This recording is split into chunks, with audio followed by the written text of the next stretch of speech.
Hey guys, welcome to another episode of Life as We See It. I am here to share some changes that we have made to our podcast, and that is that in the meantime, Selena will not be joining me due to some changes that she had to her schedule at work, which interfered with our schedule that we have going on right now with our podcast. So we decided it would be better if I just keep going with the episodes, and whenever she gets a chance, she will be joining me. With that being said, lately we've been receiving a lot of questions about relationship advice. And I'm not an expert in relationships, first of all. Nor am I perfect. I have a lot of flaws in my relationship. So what I do want to say is that recently, well, it wasn't actually too recent. It was maybe last year that I found out about the 5 love languages. And basically what this is everybody has a love language. The way you like for people to express their love to you. Now, the 5 love languages are receiving gifts, quality time, words of affirmation, acts of service, and physical touch. Like I said, about a year ago was when I found out about this, but I really didn't put too much thought into it until about a month ago. And I'm going to be very honest with you guys. My relationship at the beginning was amazing. We would get along really good. We liked learning new things about each other, but for whatever reason, it just started it didn't go bad. It's just we stopped really showing love to each other. It was just very different, the way that we expressed love. And I think one of the main reasons why we started having so much problems between each other was that he does work a second shift and he lives about an hour away from me. So it was really hard for us to really get to spend time with each other, especially when he had to work Saturdays because he has to work in the afternoon. So with that said, we would only see each other once a week whenever he has to work. That slowly started hurting our relationship. I wanted to spend more time with him because my love language is quality time. That's my first one. And my second love language is physical touch. His first love language is words of affirmation, and his second love language is physical touch. So with him, it's easier we don't see each other because we talk on the phone. But for me, I need to have that one-on-one time with him in order for me to feel like, he's showing me the love that he has for me. And again, about a month ago, I really started thinking about this, and we went through a really hard time where we were about to end a relationship because of this, because I was showing him my way, like the way I want him to show me love. I was showing it to him. And the way he wanted me to show him love was the way he was showing it to me, which is, again, I appreciated that he was trying, but at the same time, it's not the way that I wanted him to show me love. And it's something that I just didn't understand, because I said, well, he has one day free out of the week and he's using it with me, but at the same time, it's not exactly what I needed for him to show me that he loved me. When I started reading into the 5 love languages again, I decided I would talk to him about it. And I was like, you know what? This is what we're going to do. We're going to try it out. We're going to see if it works. Because, of course, we both want to be with each other. But it got to a point where we were both confused as what are we doing wrong? Why is it not working? Like, we both love each other. We both want to be with each other. But there's just something that's off in a relationship. And we couldn't find out what it was. So then when I finally talked to him about it, and I was able to make him take that quiz to see what his love language is, I was like, let's just do it for fun. We'll kind of see if it's something that's actually true or what is it. So he said, fine, let's do it. He took the test, and that's when I found out his love language was words of affirmation. And that is true because he loves when I talk to him. He loves when I express myself to him. He loves it. And when he found out that my love language was quality time, he said, well, that's right, because when I have to work on the weekends, you get upset because I'm not spending time with you. So then after that, we said, okay, we're going to do things a little bit different. We are going to spend a little bit more time with each other and, really get to talk and get to knowing each other again and, finding those little things that at the beginning we really enjoyed. Because as you guys know, the beginning of a relationship is always exciting. It's always, you guys are getting to know each other. You guys are spending a lot of time with each other. And at least for me, I feel that even when you're in a long-term relationship and you guys have been together for a while, it's very important to go back and, get some one-on-one time with each other and talk and, show each other that even though you guys have been together for so long, you guys still look forward to spending some alone time with each other, dedicating each other time.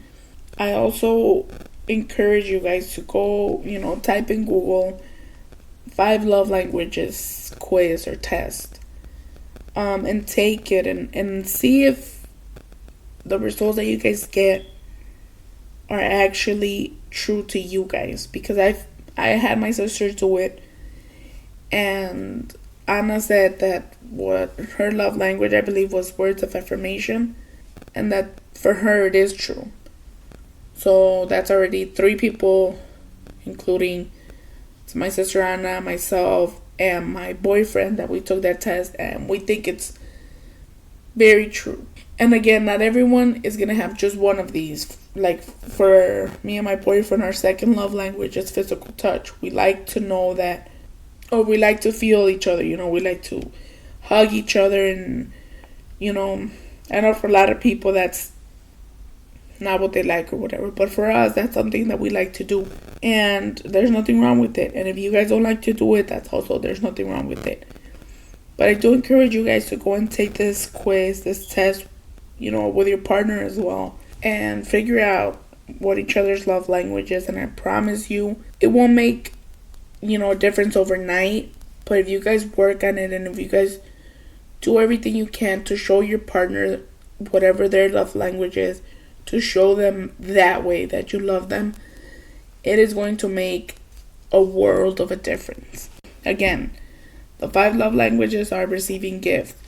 So I know a lot of women or men that love receiving gifts. It could be, a handwritten letter. It could be flowers. It could be, a date night where you take them out and you guys do fun things. Then there's quality time. It could be one-on-one. It could be you guys go out for a walk. It could be, anything that has to do with just both of you guys together.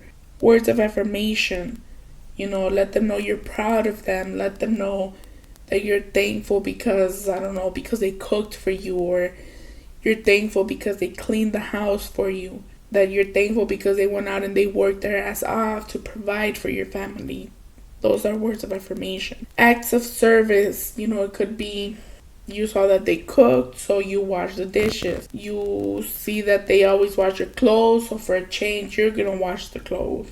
Things in which you're going to service to them. You're going to, it could even be that both of you guys go out and you do community service. It all depends on what the person sees as acts of kindness.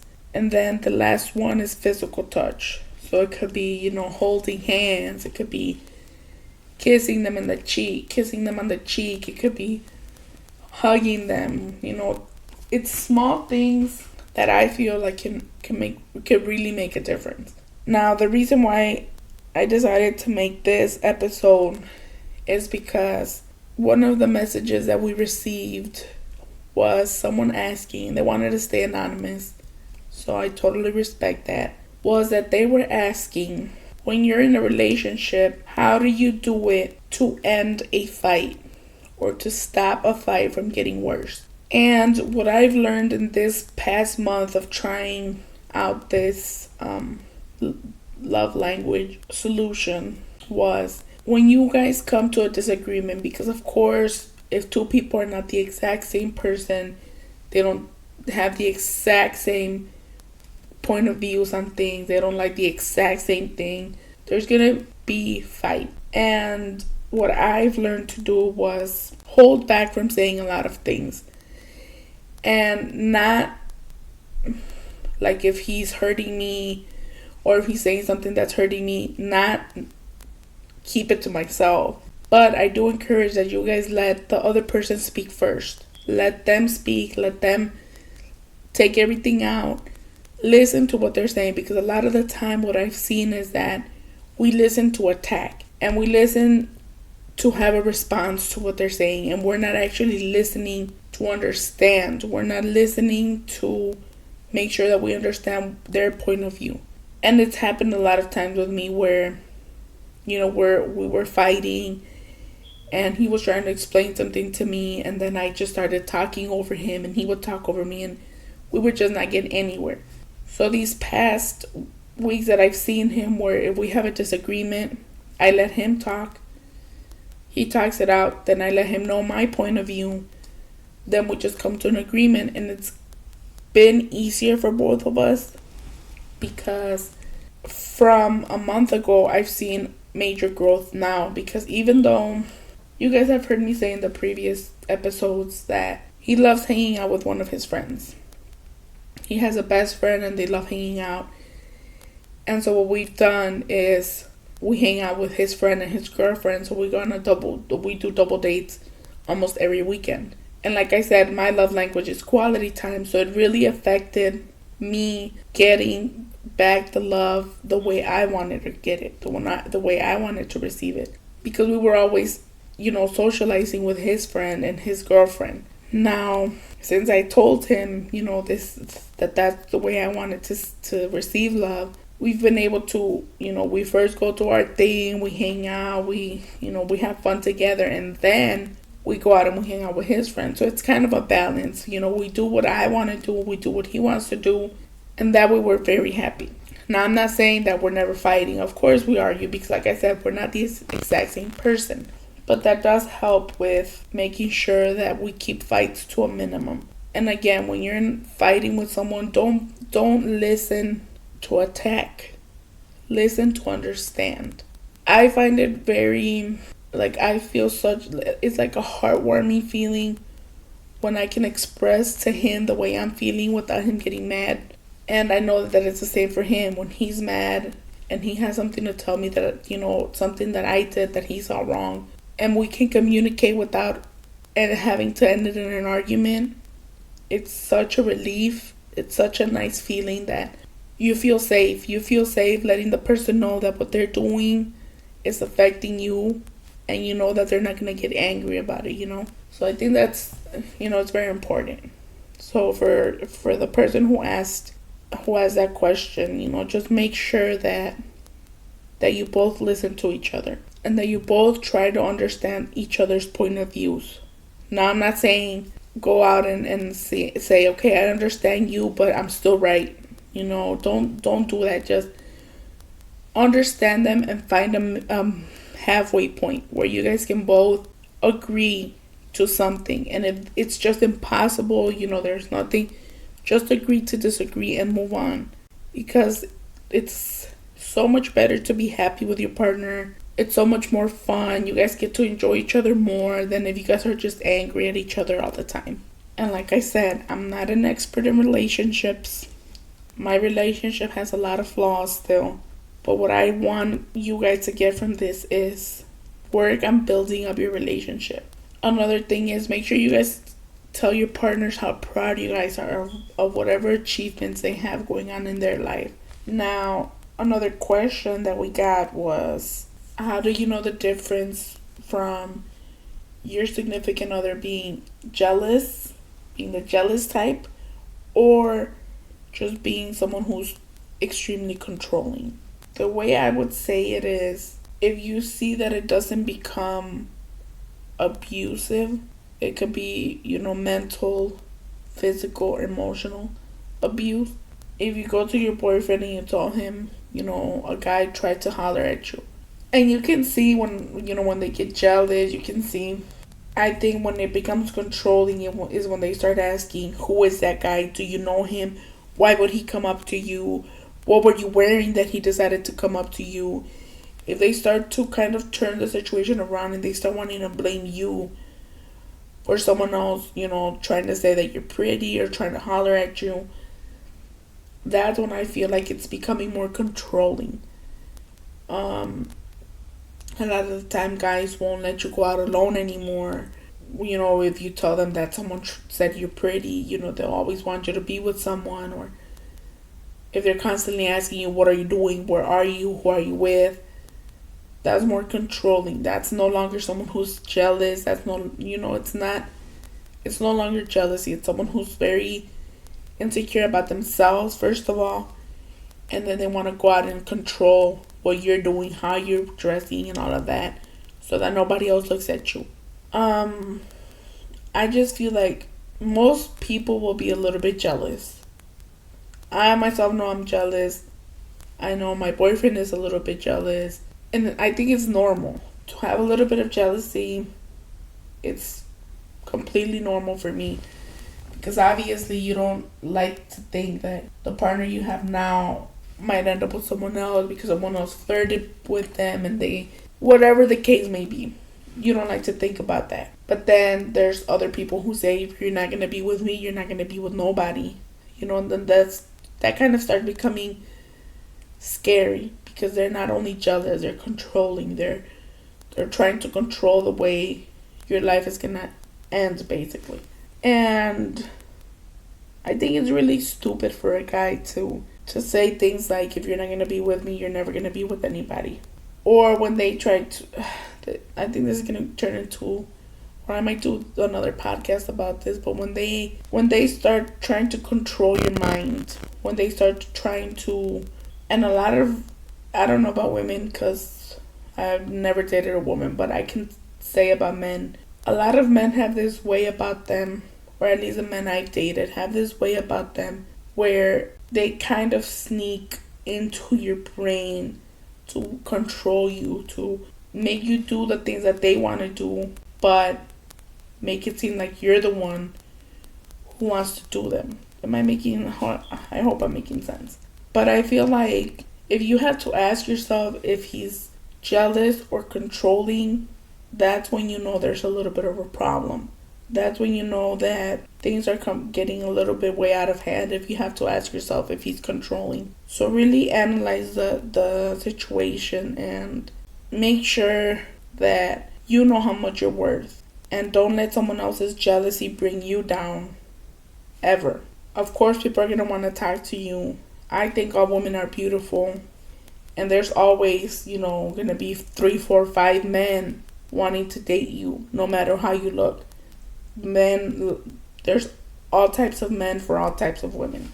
So, you're going to get, hollered at least once when you have a boyfriend. So, just know that. So, that's basically my answer. If you have to ask yourself if it's jealousy or controlling, then I think you should be asking yourself other questions, because the next podcast will be about this. Will be about, either abusive relationships or in the same category as this. So that'll be it for now, you guys. I will be answering more questions on our next episode. It's just that I wanted to give you guys a quick update of what's going on and, doesn't do something small for you guys. So you guys know we're still here. We just had to make a few changes here and there. Selena will be back whenever she can to do some episodes with us, because I know you guys really like hearing her opinion, because she's more crazy than me. So yeah, you guys, if you guys have any questions that you guys want to send my way, just let me know. I'll be more than happy to answer with my point of view. Again, I'm not a professional on anything. I'm not an expert in anything. I just want to give my advice to you guys, and so you guys see what I would do in your situation. I think that is all for today, you guys. Hope you guys have a great rest of your day. Remember, stay positive, be happy, and I will catch you on the next episode. Thank you. Bye, guys.